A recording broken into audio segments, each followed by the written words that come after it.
ভারতীয় ক্রিকেট দলে 2003 বিশ্বকাপ ফাইনালের খেলা অলরাউন্ডার সঞ্জয় বাঙ্কারের ছেলে আরিয়ান বাঙ্কার লিঙ্গ পরিবর্তনের মাধ্যমে মেয়ে হয়েছেন।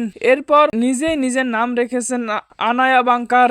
এক প্রতিবেদনে ভারতীয় সংবাদ মাধ্যম টাইমস অফ ইন্ডিয়া এ তথ্য জানায়। প্রতিবেদনে বলা হয়, আনায়া নিজের বাবার মতোই ক্রিকেটার ছিলেন, তবে লিঙ্গ পরিবর্তনের কারণে আর ক্রিকেট খেলা হবে না। তার পোস্টে বলেন, তরুণ বয়স থেকে ক্রিকেট সবসময় আমার জীবনের একটা অংশ।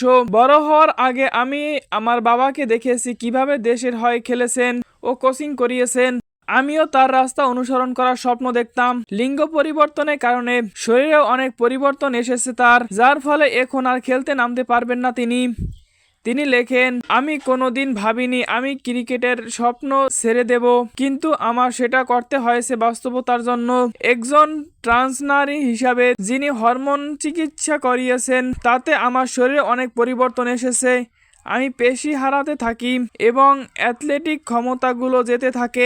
আমি যেই খেলাকে ভালোবাসি সেটি আমার থেকে সরে যেতে থাকে। উল্লেখ্য, আয়ানা বর্তমানে ইংল্যান্ডে আছেন। ট্রান্স নারীর জন্য ক্রিকেটের দরজা কিছুদিন আগেই বন্ধ করে দিয়েছে England and Wales cricket board.